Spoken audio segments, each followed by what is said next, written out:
preps to pros and everything in between. It's Southern Middle Tennessee Sports Today. Live from the Lee Company studio. With the Hall of Famer Mo Patton, here's Chris Yow. What's up? It's Hump Day. Wednesday, which means we are rolling down the other side of the week as soon as this show is over. Welcome in Southern Middle Tennessee Sports Day, presented by Mid-Tennessee Bone and Joint, coming to you from the Lee Company studio. Glad to have you all with us here on WKOM 1017, WZYX 94.5, The Eagle, Twitter, YouTube, maybe Facebook. I don't know. Figure all that out later. Excited to be here on this Wednesday edition as we get you'll get the first hour of us in Franklin County, so just want to let you guys know that after 5 you won't hear us, but you can always go back and watch on YouTube or Twitter or those other places. Got some big news coming your way, but first, Mo, what's up? How are you? It's Wednesday. It is. So, which seems like a good thing unless you are supposed to have 6 news stories written by Friday and you have none. So there's that. Got a lot to do tomorrow. yeah, you do. It's okay. I'll get it done. I got most of the interviews transcribed, which as you know is the most difficult part. The 30 minutes it'll take me to write the story isn't going to be that big of a deal now. Yeah. I mean, if I could tell you the number of stories that I've not written just because I didn't feel like transcribing the tapes. 1,000%. Oh God. And it's funny that we had a special section one time at another newspaper I was at, and I had a 1-hour interview, and only about 20 minutes of it was useful. But that 20 minutes was interspersed within that hour-long interview. But I had to write it. They literally paid for the story. So, I had to write it. You want to talk about the most tooth-pulling exercise of my life was listening to that interview. So, yeah, it's tough out there. For you folks who don't know, we have to listen to these interviews, and I have considered using Fiverr or whatever for someone to transcribe them. I've considered paying someone like $20 to listen to it and transcribe it, just to not have to do it. It's almost worth it. It would be. So, anyway. You might want to tell them what you're talking about. That's what I'm saying. You're burying the lead. Well, I am kind of burying the lead, but the reason I have to write 6 news stories is because we have a brand new newspaper in Murray County that came out today. It is in newsstands and in some mailboxes across the county. So for those of you who have not seen it, here is the above the fold part, below the fold. And so there you go. Main Street Murray is out now. If you did not get a copy in your mailbox, there are several places around town that you can pick one up. Mo, tell them where it's at. Oh, it's at Big Boy Cigar and Lounge at 2094 Wall Street in Spring Hill. Also at TriStar Bank at 4930 Main Street in Spring Hill. Columbia locations, it's at TriStar Bank, 601 South James Campbell Boulevard. Piggly Wiggly at 1412 Trotwood Avenue. Ace Hardware at 112 East James Campbell Boulevard. Harris Family Foodland at 427 West 7th Street. It's at 10 Pin Alley. Y'all know where that is. Needle and Grain at 510 North Garden Street, Suite A in Columbia. 8 great locations. Yeah, and we will be securing more locations, and we will be updating this list. This list is available on the website, mainstreetmurray.com. Just look for rec locations if you are trying to figure out where the actual print product can be obtained. Chris and Mo, and how much does it cost for this lovely publication? Nada. It is absolutely free. free. And you can subscribe For free. and get it in your mailbox. If you live in Murray County. So if you don't live in Murray County, you can't get it in your mailbox, or You it can, will cost but you. it'll cost you. But it'll only cost, what, $20? I think it's more? 35 for the For out of county? 35 for out of the county. Okay. But that's for a year. It's a bargain at twice the price. Right. I mean, Because, I mean, it's a weekly newspaper. There's 52 weeks in a year. I mean, And- if it's $35, that's still less than $1 a week. yeah. I mean, it's about 66 cents my- a week, My Franklin High math coming through right there. give or take. And where else are you going to find pictures and stories of almost every game in our coverage area in print? In print. So- Every game. Almost. If your game is not in More there, than a lot. if your game is not in there, it is partially due to staffing issues and partially due to the coaches and those of you who, Anyway, won't help us help you. we are working on shoring that up.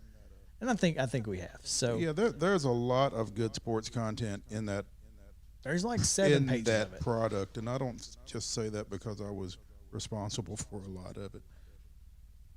But yeah, I mean, so pick it up, check it out. If you like it, subscribe. JP over here reading the paper while we're actually doing our show. I mean, you got to do what you got to do. Yeah. Read it when you can. But yes, check it out. And if you are, if you're looking for local news and sports coverage in print once a week for free, you can subscribe. Now, Trust me, it's worth it. other top, there you go.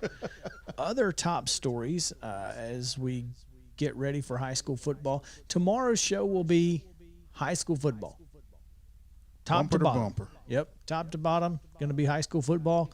We will be talking about Columbia Central and Dixon County, but There are some folks that will not be available for that ball game. 2 in particular: linebacker Nick Butler and defensive back Jay Frierson, both of whom were flagged for unsportsmanlike conduct during the second half of the Marshall County game last week, are suspended for this week's game.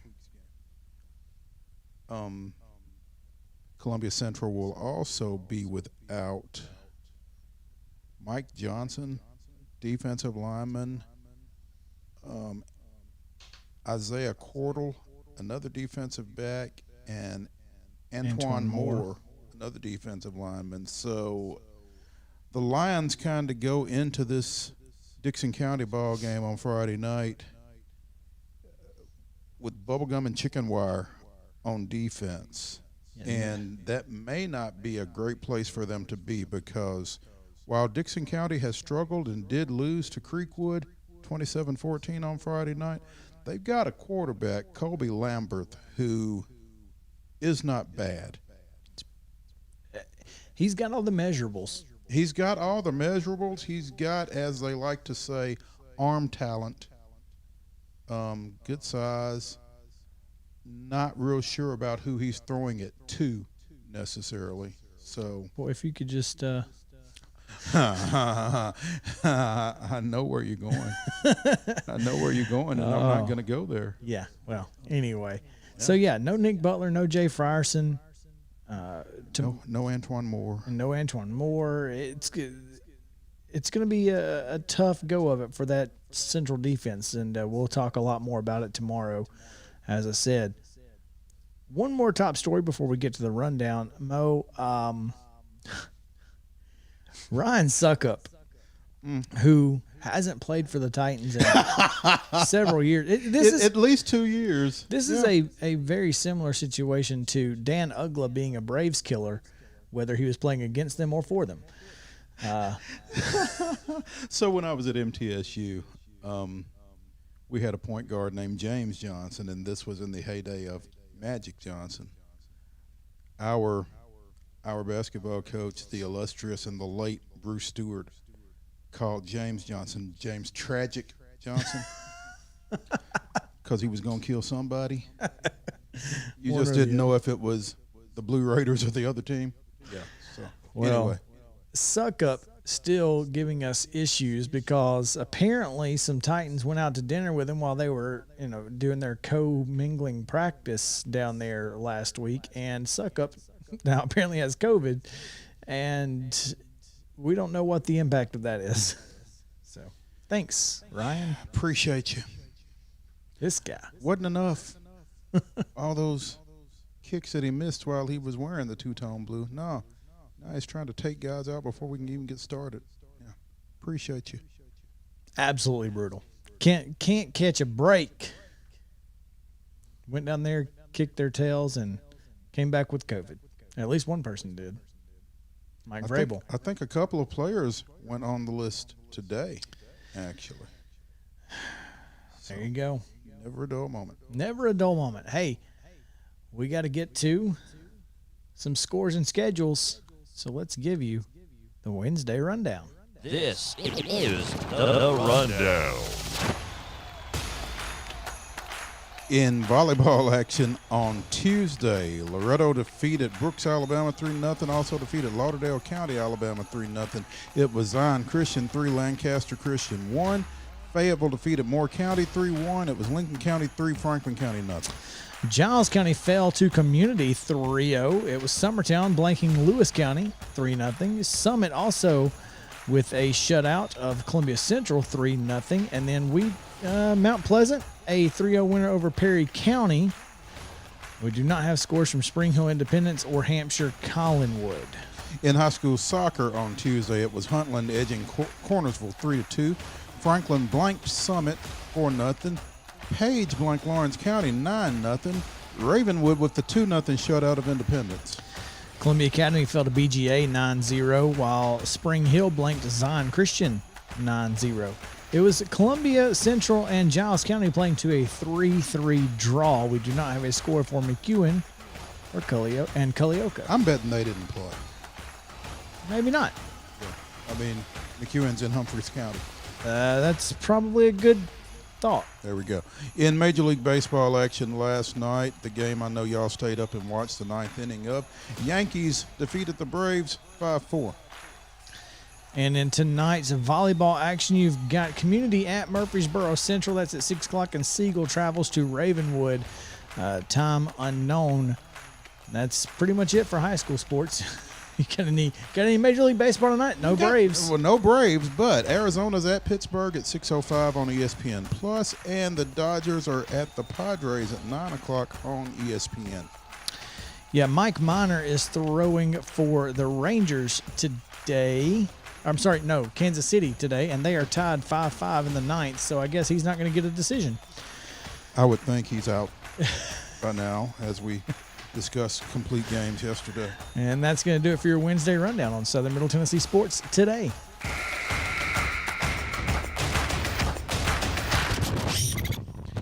Hey, scrolling through Twitter as we are wont to do, Teresa Walker 10 minutes ago. Titans' latest COVID outbreak now up to 5, with Harold Landry being added to the COVID-19 list, joining Anthony Rush, Nick DeZubnar, and Jeremy McNichols. Say that again. I know.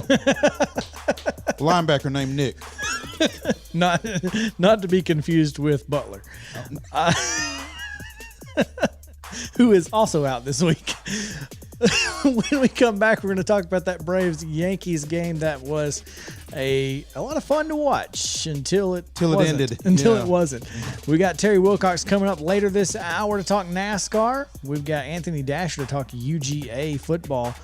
We'll talk about that alliance or whatever it is as well in hour 2. And of course, it's Wild and Wacky Wednesday, so stick around. Southern Middle Tennessee Sports Today, presented by Mid-Tennessee Bone and Joint, returns right after this.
When the Braves play, Chris and Mo are talking about it, Yeah, that's trash can juice. Speak for yourself. for better or worse, on Southern Middle Tennessee Sports Today. Back to the Lee Company studio. Yep, they're fans too. Here's Chris and Mo. Welcome back in Southern Middle Tennessee Sports Today, presented by Mid Tennessee Bone and Joint. Coming to you from the Lee Company studio, and glad to have you with us on this beautiful Wednesday afternoon. Got a lot to talk about in this segment, but first, Mo, do you remember when we set up the college football pick'em on ESPN.com and we were going to do that? See, you forgot too. I was reminded last night, or I was asked by someone if we were going to be doing that, and The one person that was interested. I guess it's our buddy Adam Hendricks out of Culleoka. He actually said that you and I should do a college pick'em on the show and go head to head like we do with football.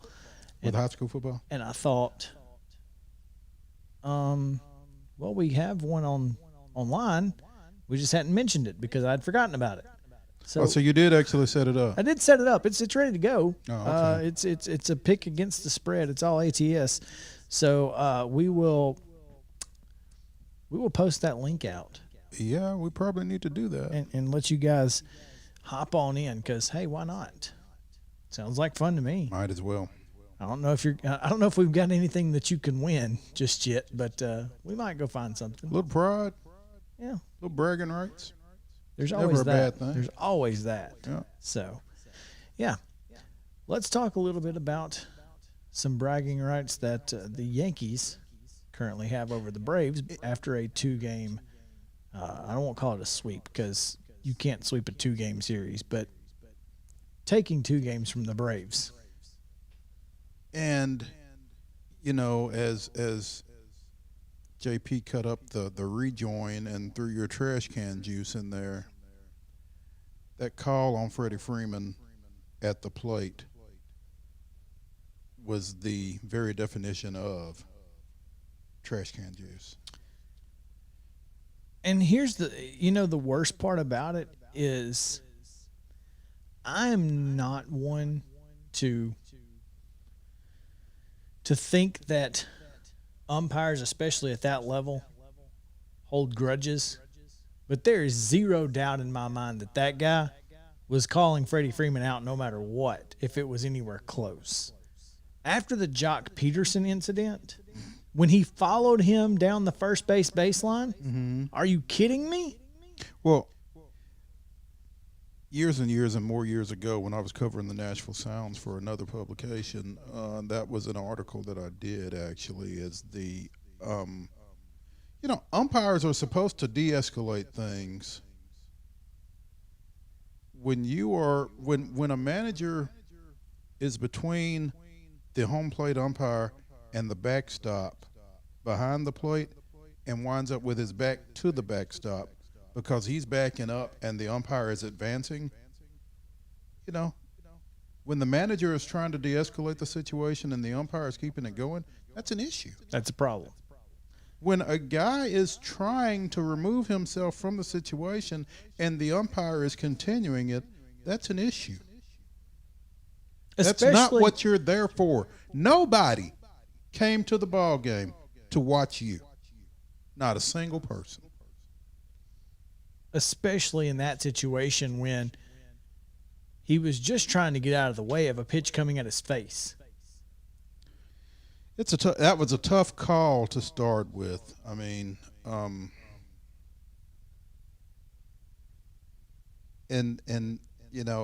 guess because it was third strike, catcher picked the ball up because he didn't catch it clean, and he did tag him with it, I think. So, but just the whole thing, it was a tough situation there. Home plate umpire did a poor job of managing the situation once it unfolded, and if that led to his call at the plate, then that's not good. But review should have overturned it. That's the biggest problem is the review got it wrong. Oh, wait, where's the review at? Where do they do that? Okay, Captain Chaos. New York City. Yeah, right. It's tough. Somebody posted on my Facebook that review has a tough time overruling the umpires because a solidarity kind of thing, trying to back them up, whatever. That's not the purpose of review. Is to make these guys on the field feel good about themselves. The purpose is to get the call right. And apparently not. Again, if you're not gonna get it right on review, then let's just stop reviewing. Let's stop reviewing. And we went through this on the Alec Bohm play at the plate earlier in the year when he was called safe in a game against the Phillies, and he's still not touched the plate. 4 months later, he still hadn't gotten there. I like the guy that said, I'm old enough to remember when touching the plate at Truist Park was optional. Yeah, exactly. So, it's frustrating. It's very frustrating. Especially in a 5-4 loss. It's also frustrating that a overzealous Austin Riley got thrown out at second base when it would have given you first and third and one out. Of course, it wouldn't have mattered because Dansby grounded out to third, which probably would have been a double play anyway. So, but yeah, it's frustrating too.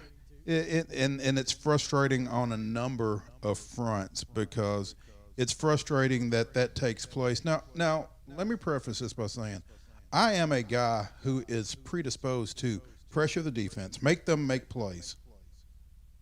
I agree. Make them make the throw. Make them make the throw, make them make the catch, make them make the tag. I mean, that's three things that have to happen on that play. They did it. It happens.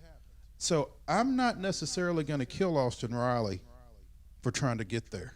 Because if he gets there, then you've got second and third, one out. You got two runners in scoring position. Right. And Dansby's ground ball then probably scores a run. So my baseball personality isn't going to allow me to kill Austin Riley for that. But if you're going to call somebody else on the same team stupid for trying to get that extra base, then I'm a little bothered by hearing on the broadcast, got to admire the hustle. We had that issue with the Dansby Swanson thing when he was, quote, trying to make a play.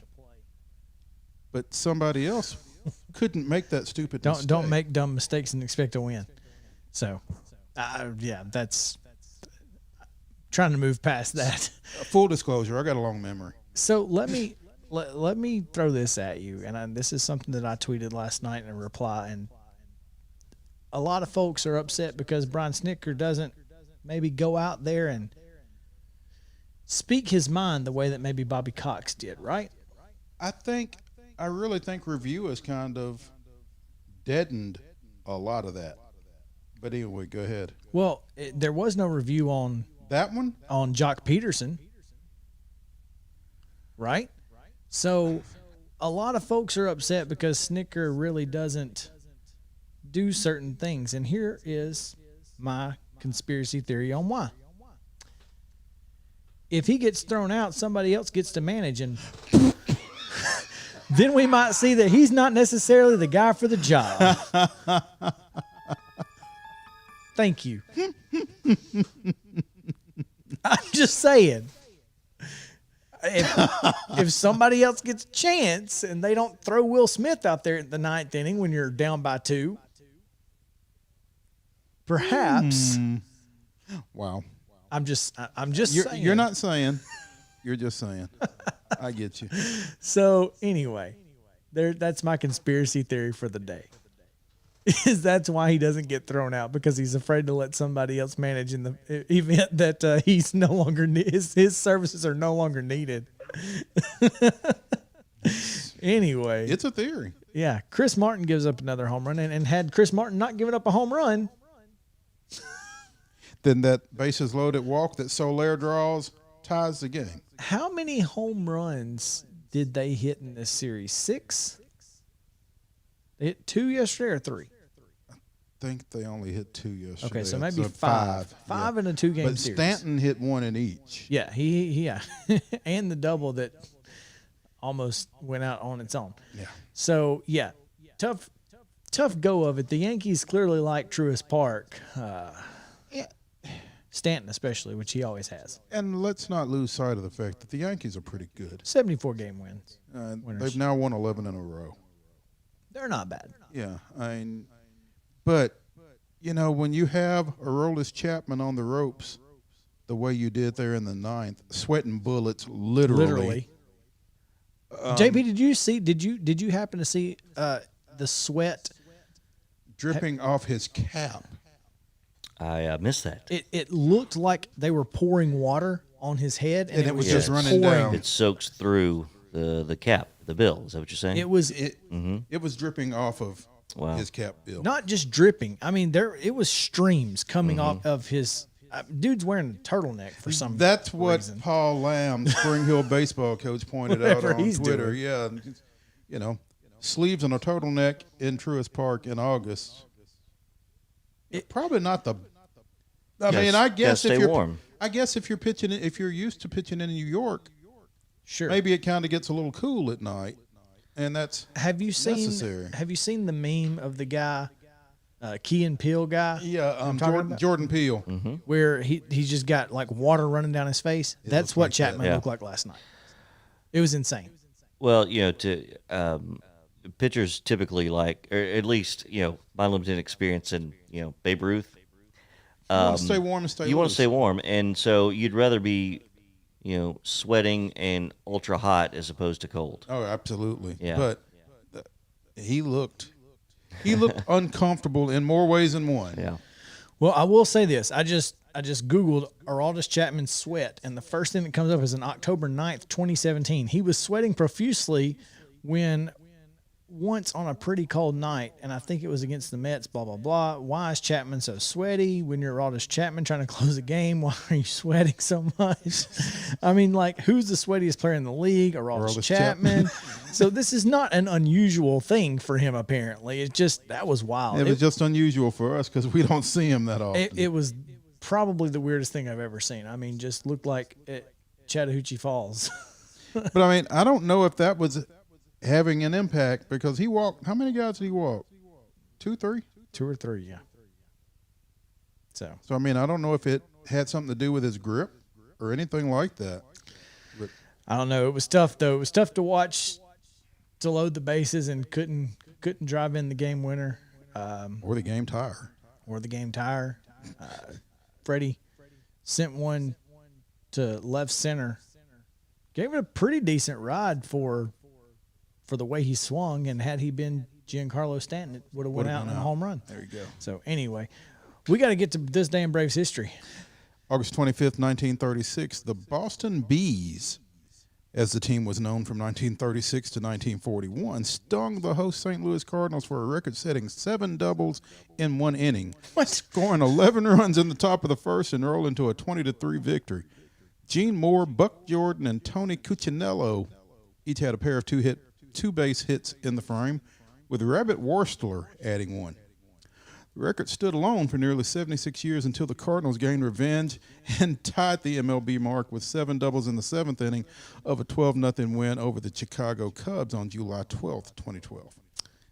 Well, they really took the trade places with him moniker Literally, huh? like for a while. Yeah. 7 doubles. That's a lot.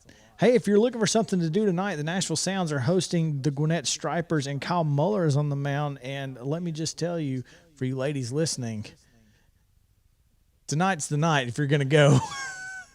Trust me. He has been the talk of Twitter in the female baseball fan world. So 6'6", 220 pounds of spring steel and raw hide, apparently.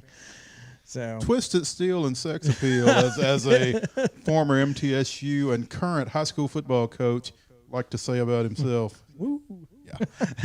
But yeah, go check them out. Eddie Rosario hit a solo homer in the 9th last night to give the Stripers a 3-1 win in the series opener. But check it out. over at First Horizon Park. It's going to be a good one. Rosario hitting 348 with 3 homers and 13 ribbies and 6 runs in the last week, Mo. That's pretty solid. Yeah, had an RBI double prior to that solo homer in the 9th. 5 straight games with multi RBIs for Eddie Rosario, who's got to be pretty close to being ready to come up. Yeah. Bettinger with went over 6, went into the 7th last night, gave up 5 hits and just 1 earned run and 5 strikeouts. Didn't get the decision because I guess it was a tie ball game before Rosario came up in the 7th and hit that. There you double. go. Yep. Oh. Sounds 4-12 in their last 16. When we come back, it's NASCAR. Chicken Man, Terry Wilcox joins us. Stick around. Southern Middle Tennessee Sports Today, presented by Mid-Tennessee Bone and Joint, returns after this.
sports talk show you've always wanted.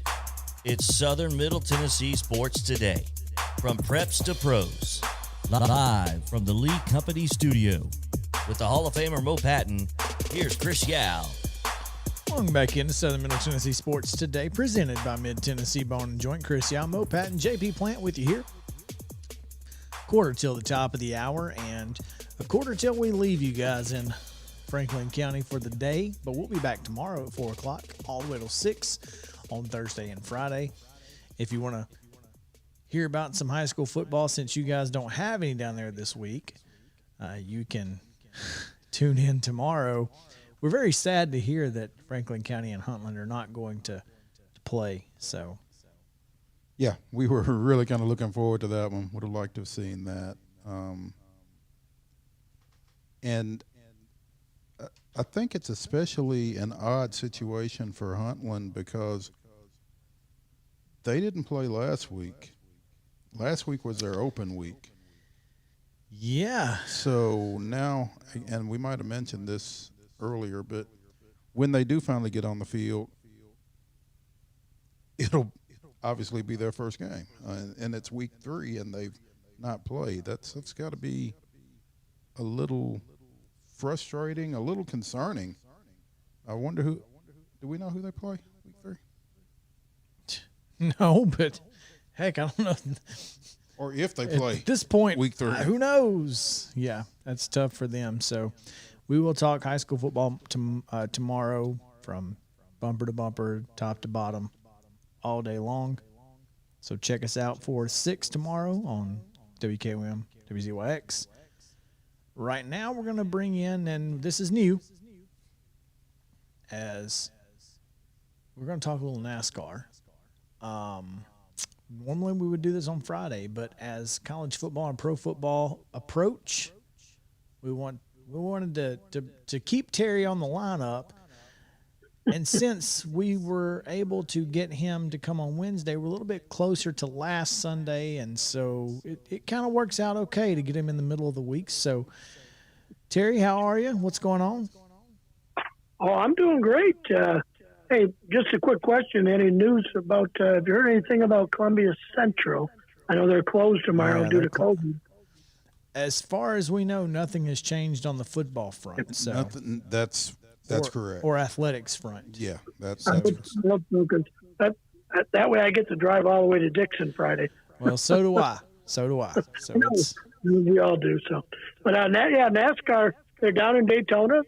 This is the last race before the playoffs for the Cup Series start. One big news that I mentioned a few weeks ago, NASCAR is going to present the trophy to Wendell Scott's family for when he won the 1964 race at Speedway Park. Long overdue.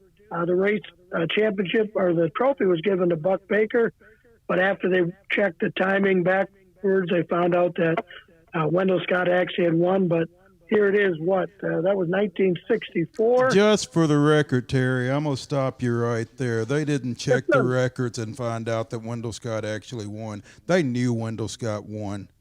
Oh, yeah.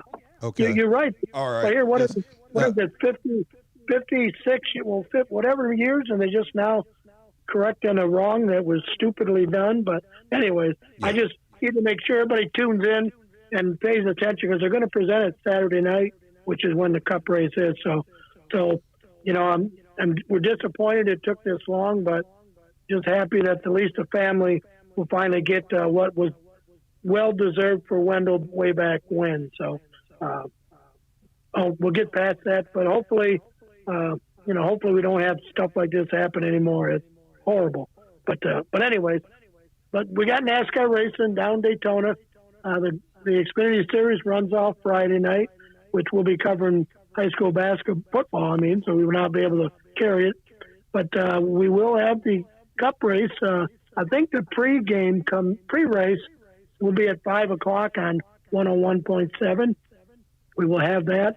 And then about 6:15, it should be the drop of the green flag. And watch out. It is going to be a wild one. We've got 15 drivers locked in now, and there's one spot left. And the two that are closest are the two teammates, of course, Austin Dillon and Tyler Reddick. Tyler Reddick kind of had everything to himself, it looked like, after Austin Dillon got wrecked last week. But no, Tyler Reddick decided to wreck himself and everybody else to make it only a 25-point lead. But if Austin, Tyler, or any of the other drivers that have not made it in yet, if any one of them wins Saturday night, that they take the 16th spot. So as long as you're in the top 30 in points. So it should be a wild one. Anything can happen at Daytona, as we know. Look at the first race of the year, Michael McDowell, first win ever in NASCAR, and he gets it at Daytona. So looking forward to that. Of course, the normal contenders will be at the front of the field, but Daytona is a race you cannot predict as much as you want. You know, I know I wasn't on last week, but I would have picked Ryan Blaney, right? Just kidding. I'm sure we all picked Ryan Blaney to win. No, I'll confess. I'll fess up on my show. I picked Kevin Harvick because I thought he was due, which he was, but I got a feeling still is apparently. Apparently Kevin Harvick is. I'd be surprised if he doesn't win going forward and has struggles next year. I believe that'll be his last year. I think he'll retire because he's doing the same thing Jimmy Johnson did. Once he couldn't win anymore, he just never won again. So, and Harvick has not been good this year. So that's I think he finished 14th, and that's shocking since he had won 3 of the last 4 races at Michigan. So, but anyways, sometimes you just try too hard.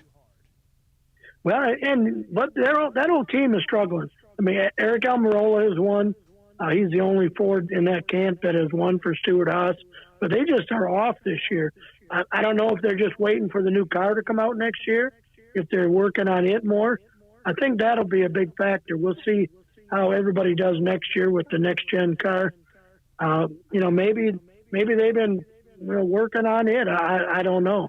But it's shocking to see Stewart Haas struggle this year, like considering how dominant Kevin Harvick was last year. So, but anyway, like I said, this is the last race before the 10-race playoffs. So looking forward to it Saturday night. I'll be tuned in. Daytona is one of those places that it's pretty much, if you're in the field, you got a chance. It's right. Daytona and Talladega are exactly the same. It doesn't matter where you start. Like you said, as long as you start when the green flag drops, you got a chance to win. I mean, and you look at some of them guys that are down there that run well, like Bubba Wallace runs well at Daytona. You got Matt DiBenedetto, who has been running very well, and he's looking for a ride for next year. Chris Buescher, Ricky Stenhouse Jr., he always runs well on super speedways when he's not taking out half the field. Yeah, well, there's that. And you got Chase Briscoe, who is a Stewart Haas car, but don't be surprised. He ran real well at Michigan. So any one of those guys win, they're locked in, I'm always interested to see how the Toyotas do, because Toyotas typically run really well at the super speedways. So I'm curious to see how it works out this week. Real quick, I wanted to hang on. Go ahead. Real quick, I want to ask, as the NASCAR novice here. So, if whoever wins this weekend is in the final 16, what if it's someone who is already in? Then it goes to the next highest in points, which is currently it is Tyler Reddick. Yeah, if there's not a new winner, it goes to the highest person in points who has not won a race yet, and right now that's Tyler Reddick. He drives the number 8 car for. He's teammates with Austin Dillon, who was the next guy in line, and of course his grandpa owns the team, so he was not very complimentary to Brad Keselowski last week. No, he wasn't, and for good reason. I want to ask you, and I know you probably haven't, you may not have seen this because I think it just came out an hour or two ago. NASCAR director Jay Fabian, managing director of NASCAR Cup Series and one of the series' chief technical officials, has stepped away from his role amid issues of animal cruelty, felony level Yeah. animal cruelty. One of the dogs has died from lack of care and no food, water, or anything. And there's another one that they managed to is still surviving, but yeah, he stepped away from his duties because and NASCAR would have sent him aside anyways. But yeah, I mean, I don't get that. I don't get why. How can you be that way to an animal? I don't get it. Now maybe he's gone away from home all the time and didn't have anybody to look after it. It makes no sense to me. So, Then don't get a dog. a lot of if you can't care for a dog, don't own one. It's real simple. That's it's just like owning. I'm not owning. It's just like having a child. They need care. They need attention. They can't do it on their own, unless you leave the food out. But they can't take care of themselves.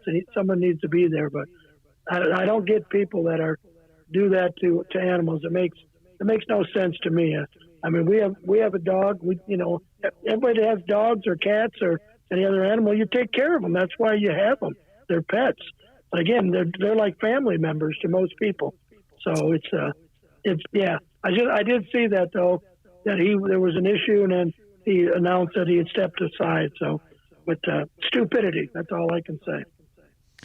Yeah. Real fast. We've got about 3 minutes left. I want to ask you about the Truck Series. Their playoffs got underway, and I missed how that ended last week. I believe it was Sheldon Creed with the win. Yeah, Sheldon Creed got the win. He is second in points, but he's locked into the next round with the win. John Hunter Nemechek still has about a 2-point lead over him.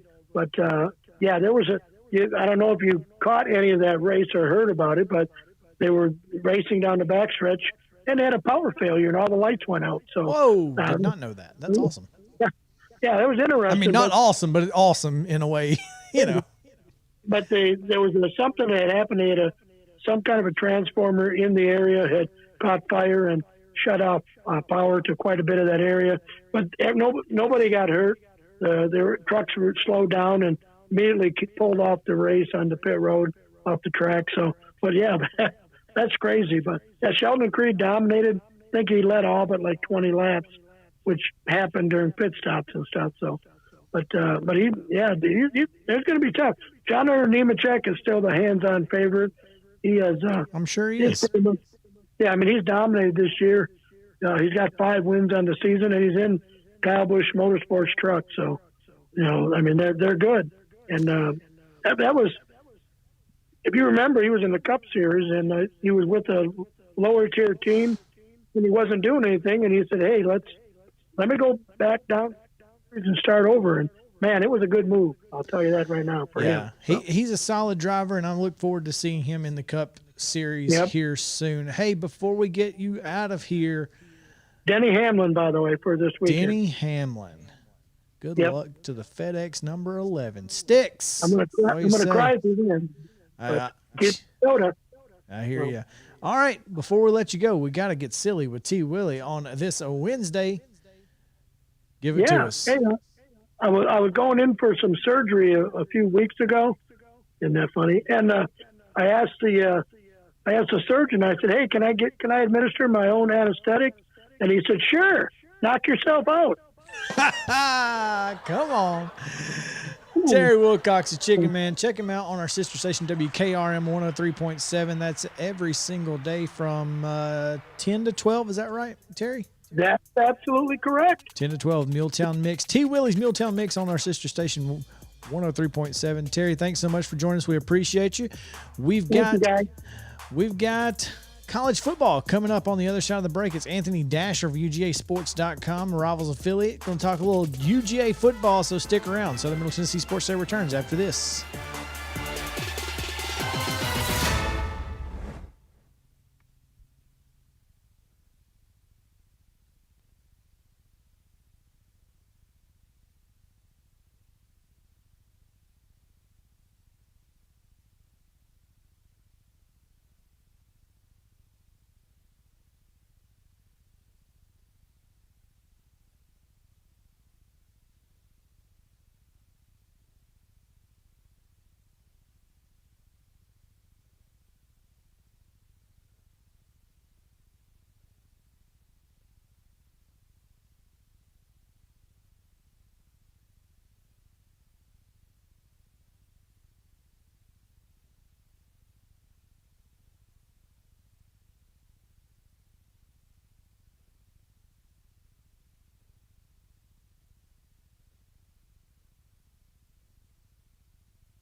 From preps to pros and everything in between, it's Southern Middle Tennessee Sports Today. Live from the League Company Studio. With the Hall of Famer Mo Patton, here's Chris Yow. Welcome back into Southern Middle Tennessee Sports Today, presented by Mid-Tennessee Bone and Joint. Chris Yow, Mo Patton, JP Plant, pushing all the buttons and making everything work. Glad to have you all with us here on this fine Wednesday evening as we are rolling past 5 o'clock here in the Central Time Zone anyway. So excited to continue our SEC football coverage, and we will do that in just a moment when we talk to Anthony Dasher of UGAsports.com. But first, JP, I didn't put this in and we forgot in the last segment, but we have a segment sponsor. And today is Wednesday, and that means we need to tell you about Columbia Academy. And can we do that? Can we tell them about Columbia Academy? Let's do it then. What do you say? By Columbia Academy. They're scheduling appointments for visits. You can find them online at cabulldogs.org. They have campuses in Columbia and in Spring Hill, so be sure and check them out. Again, that's cabulldogs.org, Columbia Academy. Thanks, Mo. I'm here for you. We And for Columbia Academy. I have posted and tweeted out the college football pick'em onto our Twitter account at SM_TN Sports. So if you want to join that, go follow us on Twitter at SM_TN Sports and click the link there to join our college football pick'em.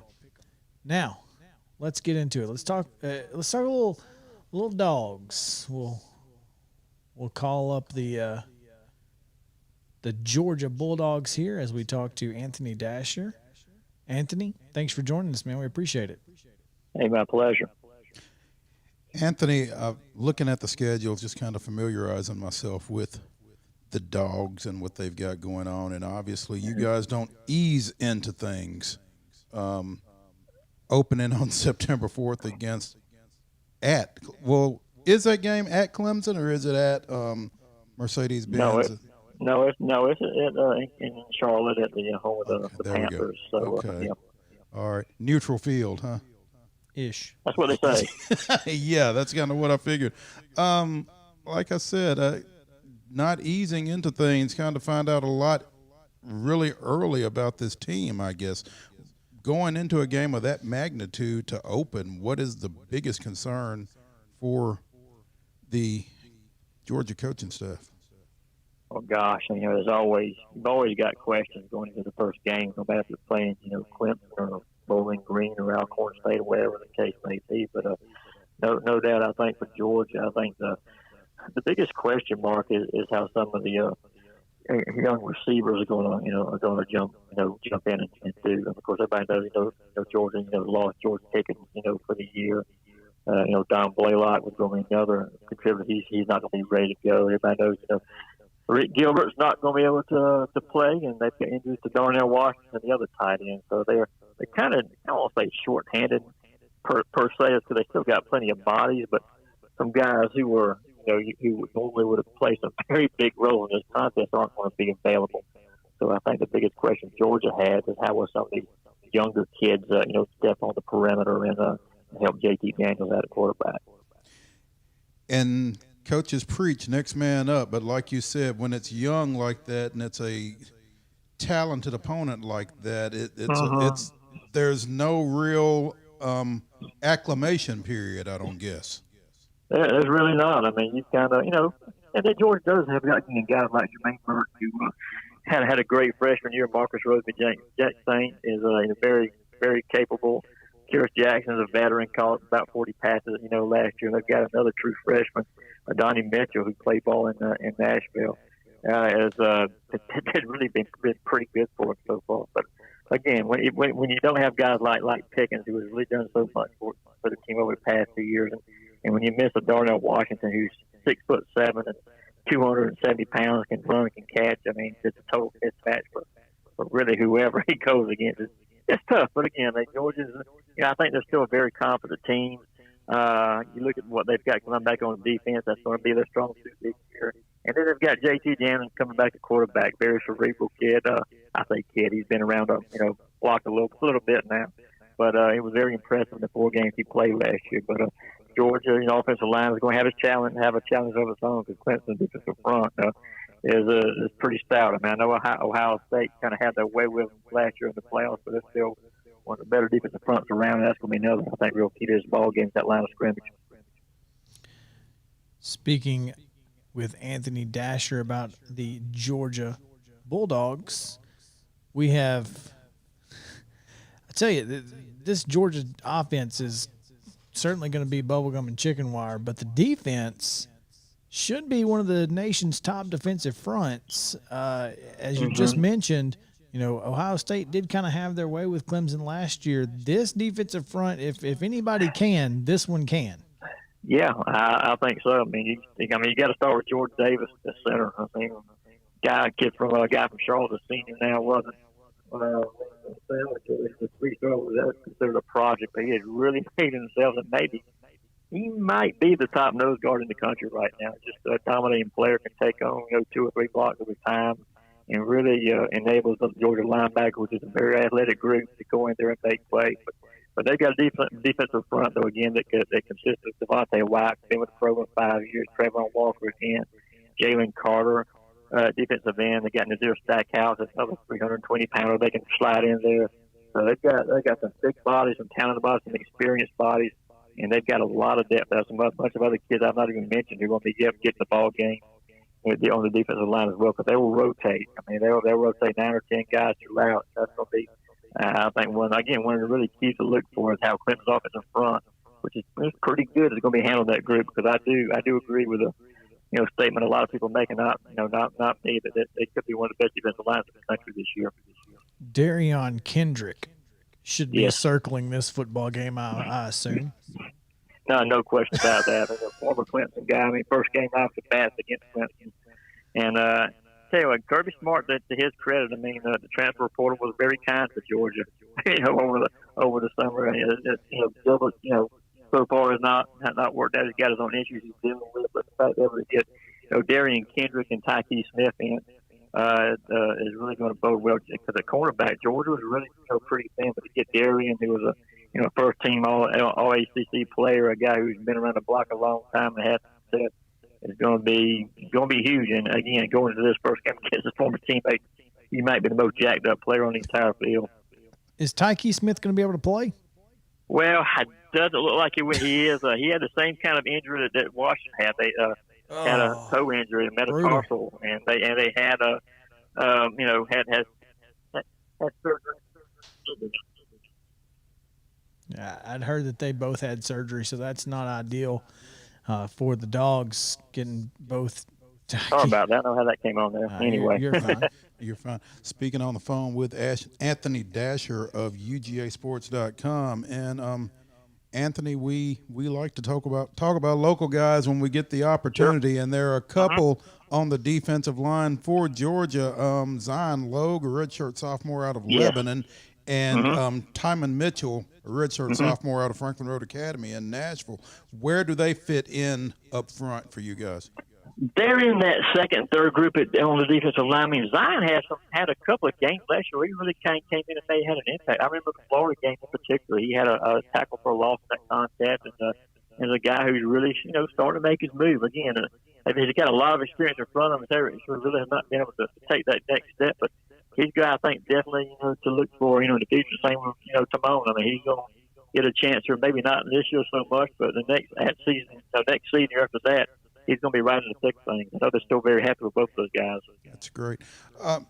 You talked about Daniels at quarterback. Kind of took Georgia a while to get to him last fall, but he's really taken control of that position, obviously, and it looks like a guy that you can really build your offense around.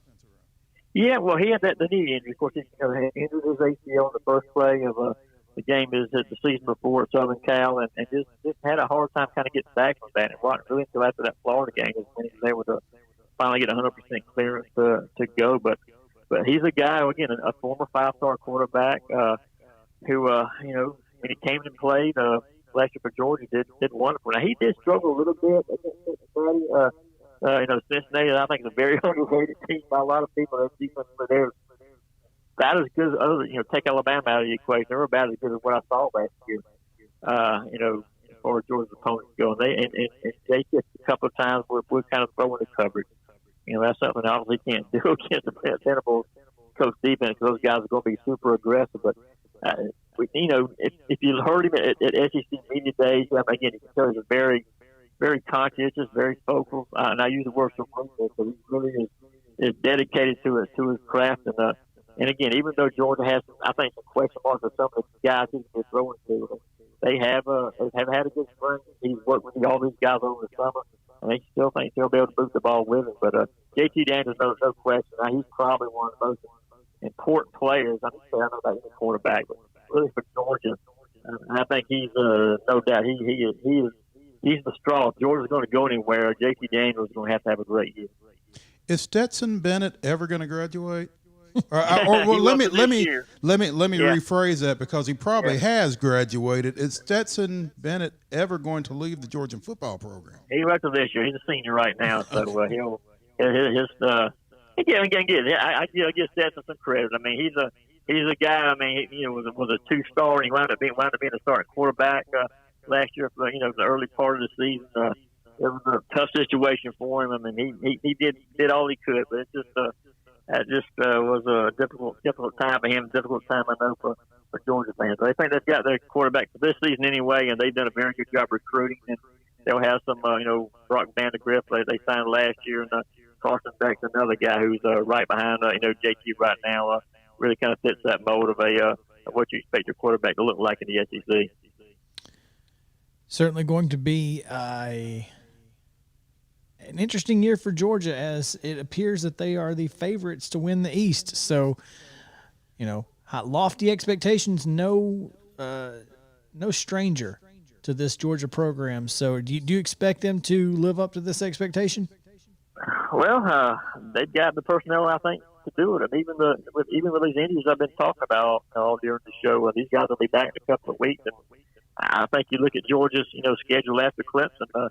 The only ranked team right now they play is Florida. Florida's ranked number 13. Everybody else is looking outside that top 25. So just based on that and what Georgia has at its disposal as far as talent goes, yeah, they should win the East. They should win it,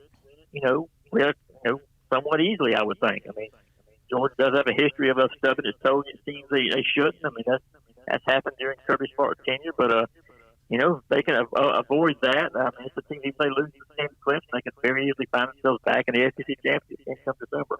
Yeah, just watch out for UAB. You never know when the Blazers come to town. Oh, man. Anthony Dasher of UGA Sports, thanks so much for taking some time with us today, man. Sure. We appreciate it. Hey, anytime, guys. No doubt. UAB goes to Georgia on September 11th, and that's always fun for me to throw in the UAB reference. I'm looking at the roster and the bios on these individual players on the GeorgiaDogs.com website, and I think it's cool that they've got the players' Twitters and Instagrams on there. Makes things a lot easier for those of us that cover those things. Yeah. So, no doubt. Anytime somebody's doing something to help the media out, it's a plus, because it happens so seldom. There you go. All right, we're going to take a break. When we come back, we're going to talk about college football some more, as that whatever they want to call it, the Alliance of American Football. Oh wait, no, that died too. No, it's a different alliance. There's an alliance of some sort, but we're not real sure what it is, because they held a press conference and didn't say anything. So we'll talk about that when we come back on Southern Middle Tennessee Sports Today, presented by Mid Tennessee Bone and Joint. We return to the Lee Company studio right after this.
covering the teams you care about. It's Southern Middle Tennessee Sports Today. Once again, live from the Lee Company studio with the Hall of Famer Mo Patton. Here's Chris Yow. Welcome back in Southern Middle Tennessee Sports Today, presented by Mid-Tennessee Bone and Joint. Chris Yow, Mo Patton, JP Plant with you on this Wednesday evening drive home, talking college football until Wild and Wacky Wednesday gets started. And, well, there's going to be some college football in the Wild and Wacky Wednesday, and it's kind of basically starting now because yesterday's press conference in the alliance of the others,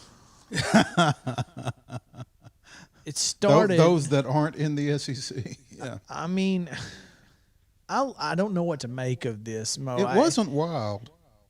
It was But it certainly was wacky because it was kind of like, okay, well, we got to do something. We can't just let them take the narrative and not say anything. And then you made it worse. Somehow they made it worse. There's a nice piece on Yahoo Sports. I wish we knew how to say his name. Tamil? Thamel? Thamel. Thamil. Pete Thamel. Thamel. Thank you, JP. I believe it is Pete Thamel. So can we just point to you whenever we get ready to refer to him now? Sure. Anyway, there's a nice piece on yahoo.com. 6 takeaways on the, quote, alliance that could shake up college football is the headline. If the ACC, Big Ten, and Pac-12 could have generated revenue by buzzwords in the announcement of their new alliance, they would have been swimming laps in their new revenue streams. It's harsh, but accurate. The best way to greet the announcement of the new alliance between the 3 leagues and 41 schools is with an understanding of their intent, but skepticism until there are more tangible results. Makes sense. Goes on. So what do we make of the announcement of the alliance? Will it be remembered as a Seinfeld alliance, which would be an alliance about nothing? Or will it be something that charts the future course of college athletics, living up to the manufactured, groundbreaking hyperbole? The safe bet is somewhere in between, with a ways to go to pass the rhetorical phase. I think he pretty well captured it. Yeah, And it really created more questions than it answered. The press conference, anyway. and I'm not sure that wasn't the idea. I think the idea was, and there's a piece on Athlon Sports from Stephen Lassonde.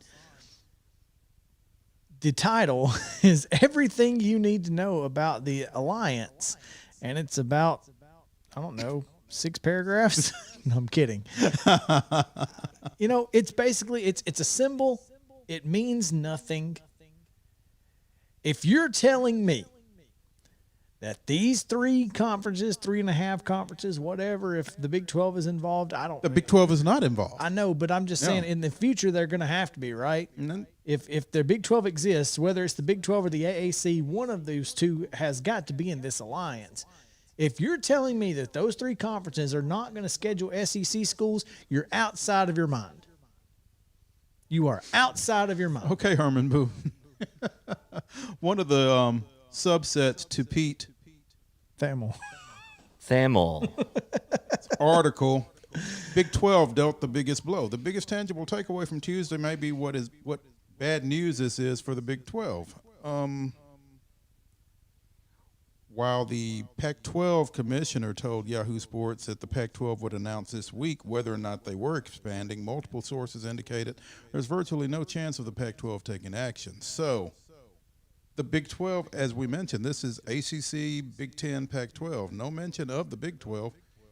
And so the 8 Big 12 schools that are not Texas or Oklahoma are kind of left out in the cold as this alliance currently sits. Yes. Here's where the alliance holds the cards. And the SEC should have maybe, and they may have been trying to keep this quiet for a little bit longer. Thanks, Brent Zweigelman. Yeah. Yeah. But the alliance now holds the cards on the college football playoff expansion. because they're an alliance. well, in the fact that they can stop them from going to 12 teams if they want to. And I think the SEC wants 12 teams because you can't have, 5 of the top 8 teams in the top 25 poll. You know what I mean? Like, they want to get 3 or 4 in. And feel like they can. But without the approval and help from this alliance, the 12-team playoff may not happen. It's a voting block. It's a power That's move. exactly what it is. That is really all this is. And another subheading in Pete. Thamel. Thank you. Article is the SEC's and ESPN's role. The two elephants in the room during the news conference were ESPN and the SEC. Klavikov, the Pac-12 commissioner, whose name is even tougher to pronounce than Thamel. George is his first name, but he made it clear to Yahoo Sports that the Pac-12 wants multiple television partners for the expanded college football playoff, as ESPN is the sole current partner and has an upcoming exclusive negotiating window. So the SEC is probably going to have to play along with the alliance in this not being strictly an ESPN production in order for the 12-team CFP to come off. Who else gonna do it? Fox. Well, I mean, I would think No, so. that's who it's gonna be, but since that's who the Pac-12 is good luck. hooked up with. Yeah, that's the only other player because CBS did not challenge to keep that 2:30 SEC game of the week Or basketball. Yeah, so And it's got to. Fox is the only player left. Yeah, because NBC isn't trying to do anything more than Notre Dame. Yeah, they've even they've gotten rid of NBC Sports, so they don't want hockey. They don't have hockey. They still have NASCAR for now, but that's going away at the end of this year. So here's a thing. The Big Ten and Pac-12 probably end up going down in conference games. The SEC, who fought tooth and nail to stay at 8 and everybody else gave them grief about it, now probably going to 9 with the 3-6 method. And the Big Ten and Pac-12 are going down to 8 to open up alliance scheduling because they have to have this alliance in order to get a television deal. They have to. Again, I'm not sure the television. I mean, that's part of it. I think it's just all a voting block. I think TV is having a lot to Well, do. I think TV's got a lot. Yeah. It could. I don't. Because together the 3 conferences together could certainly put together a better television deal than They've already got individually. They've already got a lot of those games scheduled, so there's not a whole lot more they can do from a scheduling standpoint. Well, if you go down in conference games, it opens up difficult. one more. Mm-hmm. Yeah, but are these universities going to be for that? The Big Ten and Pac-12, I think they would. Yeah, I Well, mean, here's they've already got a little synergy there with Yeah. the Rose Bowl, Right. obviously. So Well, they've already scheduled some games. Here's a problem with the ACC is they're locked in with their ESPN They're contract already locked in. until sometime in the 2030 decade. are they that far out? Yeah. I thought it was 24, but it may be. No, they're at least another decade. So, how they play into this is going to be interesting. I'm not sure that a whole lot of movement is going to be made. That's why I think the ACC is going to end up siding with the SEC, and it's just going to be a 50-50 split, and the ACC is going to win. In a 50-50 split. In a 50-50 split, those two are going to win because the Big Ten has power. The Pac-12 is useless. Outside of USC and maybe Oregon. and You're correct. And the remaining Big 12 schools, again, where do they fit in? Just as useless as Arizona As the State and Oregon State and Washington. Yeah, it's tough to watch. I mean, clearly Texas and Oklahoma were the bell cows for the Big 12, but it's just hard to believe that the rest of those schools are just kind of out there. It's like nobody's even paying any attention to them.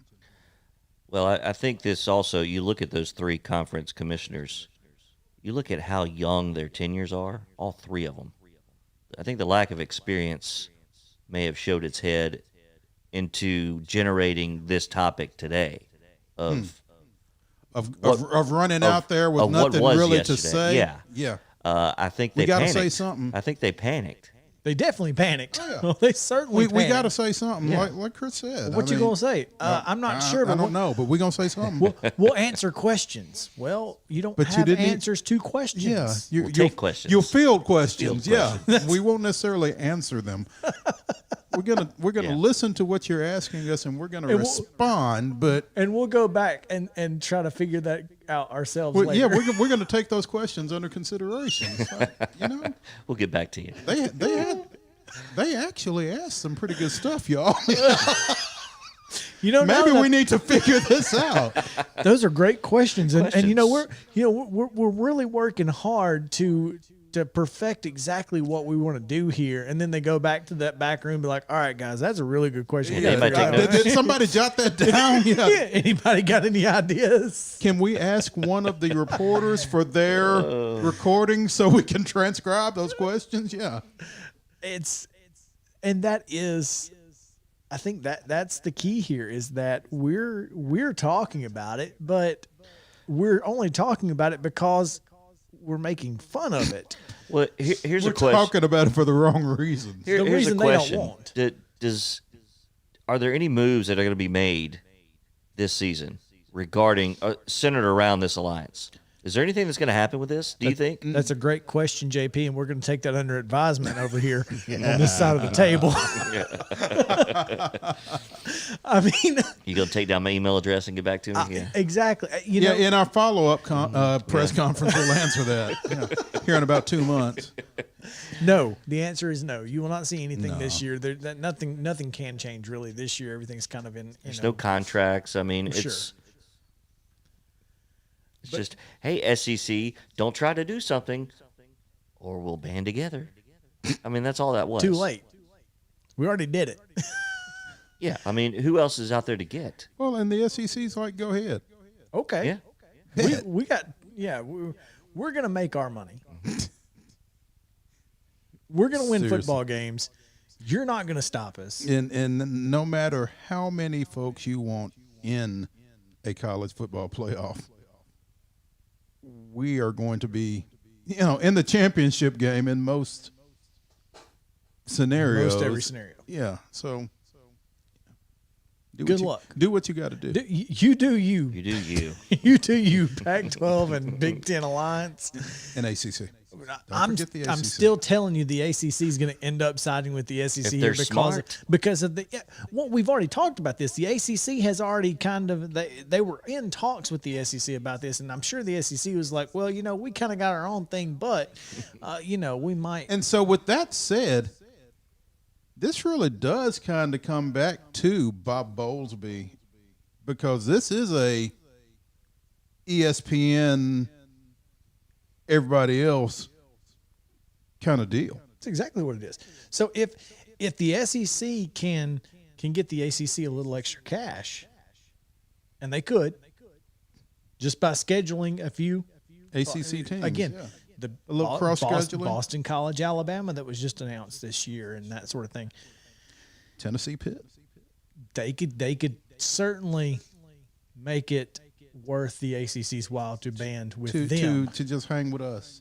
And Come it's on, like, come over here with the cool I kids. promise you, if you come over here, we're gonna annihilate them, and they will.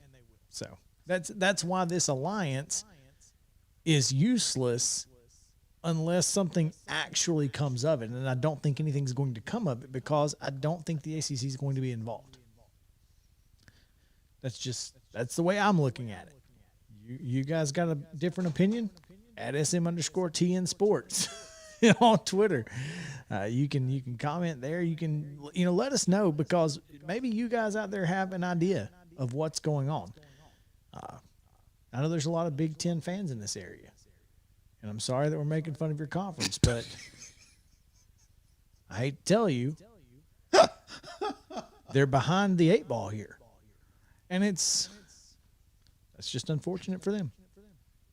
Yeah, Especially for teams like Michigan and Ohio State. I mean, it's unfortunate for them. It really is. And Penn State too. But to a lesser degree. what can you do? Yeah. You got to do something. Don't go out there and have a press conference and say nothing, though. You had a whole press conference and didn't say nothing. Wild and wacky. Wild and wacky. It's wild and wacky on the other side of the break. Southern Middle Tennessee Sports Day returns. Wild and wacky on the other side of this table.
It's Wild and Wacky Wednesday on Southern Middle Tennessee Sports Today. with the two zaniest guys this side of the Duck River. It's like you joined a circus or something. Here's Chris and Mo. Welcome back to Southern Mid Tennessee Sports Today, presented by Mid Tennessee Bone and Joint. Thank you. When you know it's coming and you still laugh, I appreciate that. That means a lot. It's like you joined a circus or something. You forget that little nugget. I do too. I'll tell you. The two zaniest guys this side of the Duck River, I think, Side is of what the gets duck. me. Yeah, that's good stuff. I got to props to you on that one. It's, we got the fair coming up, so I guess, we could leave town with them. Join the circus, the little sideshow circus I'm sure they've got. You think they got a circus? They need one, if not. I was going to start with football, but this is a great segue because this has to do with not a circus, but a zoo. And a woman claims she has been banned from a Belgian zoo over her affair with a chimp. Addie.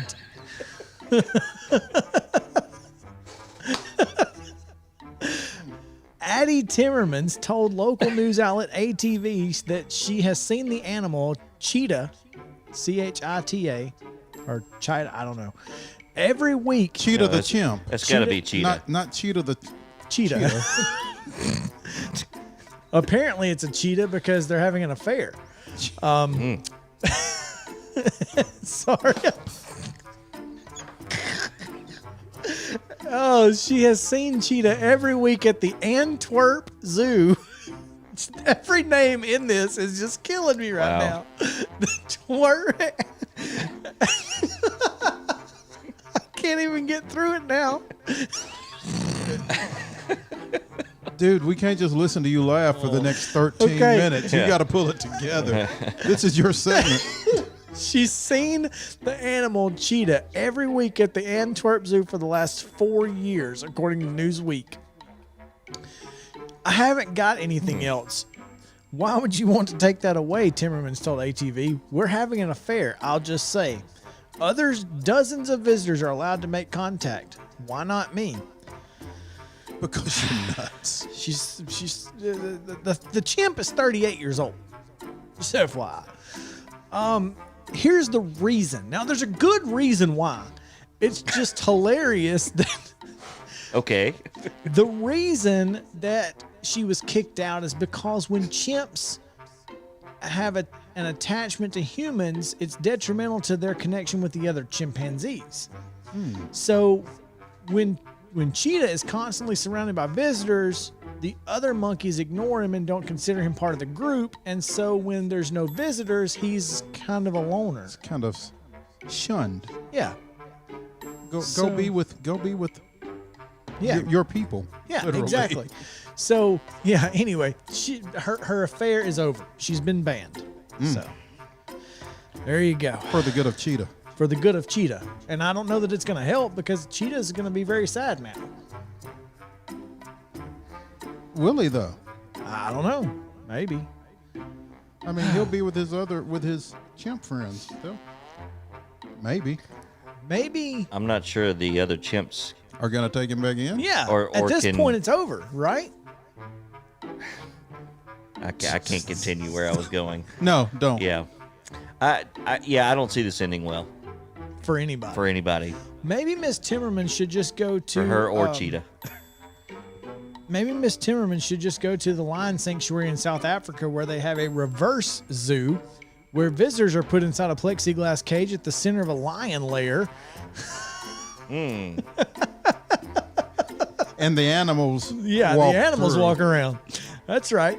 So zoos are offering people the chance to learn and gawk at wild animals secured in a cage. Now there's a reverse zoo where the wild animals can gawk at humans while they're secured in the cage. Now we know where Madagascar came from. A lion Inspiration. sanctuary called GG Conservation in South Africa offers a package where people can go into a plexiglass cage at the center of a lair with 77 rescued lions. No. They've been rescued No. and then put into this reverse zoo. No, I'm a hard pass. No? You're no, good? No, You don't trust the plexiglass? No. Against 77 lions? 77. No, I'm good. prices range from $130 to $200. Oh, I'm going to pay to do this? Oh, no. Yeah. That's right. You're going to pay to go. No, it's not. Oh, man. It's good. I mean, come on. It's South Africa's got some weird stuff. This one may be the weirdest. I don't know. 77. That's a lot of lines if they all decide they're going to charge some plexiglass at the same time. Up to $200 you're going to pay to be in this thing? No, thank you. No, I'm good. Do they have like little like swings in there? Like do they have our natural habitat in there? Like the friend's couch or something is just sitting there? What's inside this plexiglass? Are you sitting at a bar watching a game on TV or something? What's the deal? I need to know. Natural habitat. I'm gonna need some alcohol if I'm gonna be sitting in there with 77 lines looking at me. Yeah. Getting ready to charge the plexiglass at any moment. At any moment. All right, we got to go to Alabama. This is a good one here. Here's the best part. The city in Alabama where they're at is Creola. Are you familiar with it? No, never heard of it. So there you go. But it's hard enough to keep your story straight when you're working two different relationships, right? It's even harder when you're all under the same roof and doing meth. Yeah, that's right. A woman in Creola, Alabama named Tracy Reeves told her husband Frank that there was an intruder in their house this past Sunday night. I saw this. At some point, chaos ensued and the intruder shot Frank in the chest. And Frank retaliated by shooting the intruder in the lower leg and the elbow. I don't feel like that one is really like It's not an eye for an eye. No, they're not equal. It's definitely a But chest there were for a two, lower I leg and an guess. elbow, apparently. Got him twice. So there you go. The other guy wasn't really an intruder. He was Michael, Tracy's side piece. Side piece. They'd been dating for more than a year, and recently she'd been secretly letting him stay in their house and was even providing him with food. And he had been there for some period of time because they found bottles of urine wherever he was sleeping. He was hiding somewhere. Yeah. It reminds me of the story of the woman whose husband came home early and she got him into the living room and said, just, stand there real still. And she started throwing baby powder on him, right? And he's like, what are you doing? He's like, well, I'm going to make you look like a statue. So when the husband comes in, he's like, what's going on? Oh, me and Shannon, the lady next door, we went shopping and she had this statue in her house and I wanted one. He was like, oh, okay, no big deal. So he comes back later, he opens up the fridge, gets out a sandwich and a beer, hands it to the statue and goes, dude, I was like this in Shannon's house for 2 weeks and nobody gave me any food. I've got a solution for this girl who had this quote side piece. Yeah. All she need to do just go get Cheetah. Cheetah's available now. There you go. Cheetah is Cheetah the available. chimp. That's all I'm saying. Cheetah's available because their affair's over. Cheetah's single. This is a good plan. Oh, man. So we'll continue on the meth train here. I didn't hear much about the meth in that last one. I guess they were. It was there though. Yeah. Well, it's Creole, Alabama. What else is there to do? I'm just saying. Hold on, I got to look up Creole, Alabama. We got to figure out where this is. Oh man, It's got to be in Lower Alabama. Oh, you think it's in L.A.? It's got to be in L.A. The gateway to the. Yeah, all right, here's the city of Creola. This is their motto: Gateway to the Mobile River Delta. Yep. So you nailed it, right above Satsuma. Yep. And I'm sure you know where Satsuma is. I don't know where Satsuma is. It's on 43 South. Just Oh, take wow. 43. Just keep going. Just keep going down Bear Creek, and you'll get there eventually. Past Summertown, past Etheridge. Just keep going. You'll get there in a couple days. Don't speed though. Oh no. No, not through St. Joe. It's In Iron City. Yep. yeah, it's no good. But I know the judge in St. Joe, so. Before you get to Creola. Wow. Oh, man. A guy on meth accidentally broke into jail. Accidentally. Accidentally. The phrase "like a moth to a flame" comes to mind. Oh, a 35-year-old guy near San Francisco named Moises Robles was drinking. So he has Moises Alou and Victor Robles' names together. Moises Robles was drinking and doing meth earlier this month, and he thought a man with a gun was chasing him. No one knows if there really was a guy with a gun, but Moises thought he was running for his life. If I'm with you and you start running, I'm going to start running. Right. He scaled a fence, then another fence, and climbed onto the second floor patio of a building. He made his way into the lobby where he thought, I'll be safe here. What he didn't realize was he'd just broken into the county jail. Now, he was safe from the guy chasing with the gun, but now there are a lot more people with guns around. A guard saw him sitting in the lobby and thought he was an inmate that got out of his cell. Then they realized Moises was in street clothes and they arrested him. Soon to be. He was in a cell soon enough. Huh? Yeah, those bars will keep him safe. Oh, he had a bunch of other people's credit cards on him, too, so they charged him with trespassing. How you get charged with trespassing into the jail? That ain't right. And identity theft. His trial starts in November, so, yeah. All right, JP. Get it. I sent you with a video earlier, sent you this video, because this is the dad that ruined his son's college recruitment announcement on live local television. Let's play that video. I'm happy for him. He's a good kid, lazy, but he's a good kid. And I know he's going to represent Oregon well. Yeah, that was before the announcement. All right. We're going to do it. That was live? Live. All right. Have the decision. Tell us who it's going to be. So now he's got to pull the hat out of his For the backpack. next couple of years, I'll be attending the University of Oregon. For the next couple of years? I felt so bad for the kid, but also, like, that's hilarious. That is pretty funny. A little lazy. That's Man said that's he's tough. lazy, but a he's a little good lazy. kid. He's a good kid. And then he said, I'm going to know he's I mean, trust me, I can relate. But that's tough. It's tough for the dad too, because he's never going to live down. that down, and he's going to feel bad forever about it. Yeah, that's tough right there. I'm a little concerned about this for the next couple of years. I'll be at the University of Oregon. Hey, I guess that's bet on yourself, bro. It's about right. So yeah, anyway, that's gonna do it for Wild and Wacky Wednesday. I have a flat tire. I was watching the Geico commercial. Sarah watches that thing all the time. We laugh at that all the time at our house too. I have a flat tire. Hey, just FYI, if you stand like Superman in your interview, you have a better chance of getting hired, apparently. Just, throw that out there. Saw a sign today on How does Superman stand?